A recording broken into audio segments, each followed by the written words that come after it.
Hello mga ka-preni, welcome to my vlog. Dahil nga birthday ni Jowa ngayon, kaya bumili tayo ng cake. At syempre para mapabilis tayong pumunta sa venue ay sumakay na ako ng Moovit. At ayan na nga, nakarating na nga ako.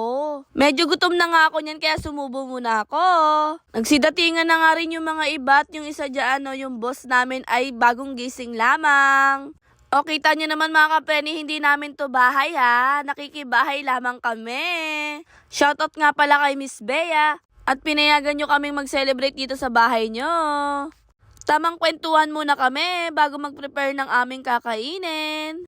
At dahil nga ayaw namin mapagod sa pagluluto ng maraming putahe, ay naisipan nga nilang magsangyupsal. Para less hassle, diretso kain. Tamang-tama nga ito kasi nga na-miss ko nga kumain nito at matagal-tagal na nga rin akong hindi nakatikim nito.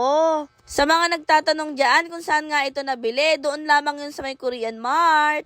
Marami nga kayong mabibili doon, hindi lamang puro karne, kundi mga pang hot pot pat. Since isa na nga lang yung iniintay namin, kaya sinimulan na nga namin magluto.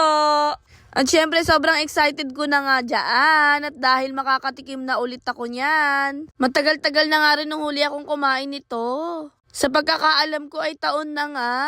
Hindi ko tuloy alam kung makakadami pa nga ako nito. Ep na ep ko nga talaga magluto rito Halatang na-miss ko na nga magsangyupsal. At ayan, huling-huli nga sa camera, may nanghihingi pa nga ng karne. Charis lang. Since nga hindi kami kasya dito lahat sa lamesa, kaya naisipan na nga lang magsalang dito sa isa pa. O diba ang syala nila, ang dami nilang pang sangyupsal na lutuan. At sa mga oras na yun ay bising-busy pa nga sila magkwentuhan dyan. Habang ako ay bising-busy na rin kumain. Kita nyo naman yung pwesto ko, may ramen na, may rice pa. Gutom yarn. Halatang may sariling mundo rin. Alam ko yung iba dyan natatakam na. Kain tayo mga ka-preni. Yum yum yum, delisyoso. After nga namin mabusog ay kumain pa nga kami ng ice cream. Maraming ang iba't ibang flavor ito at pistachio flavor ngayon napunta sa akin at kaya nakipagpalit muna ako. Narealize ko ang hindi ko pala nagustuhan yung flavor kaya pinagpalit ko nga ulit. In fairness naman dito sa ice cream na to ay napakasarap at hindi masyadong matamis. Kinantahan na nga namin yung may birthday celebrant.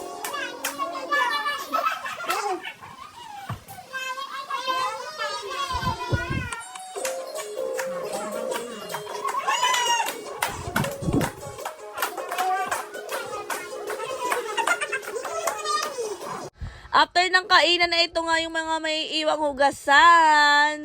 Good luck po talaga sa'yo. Anyways, thank you po sa magandang venue at pasyensya ka na sa maraming hugasan. Thanks for watching mga ka-preni. Babu!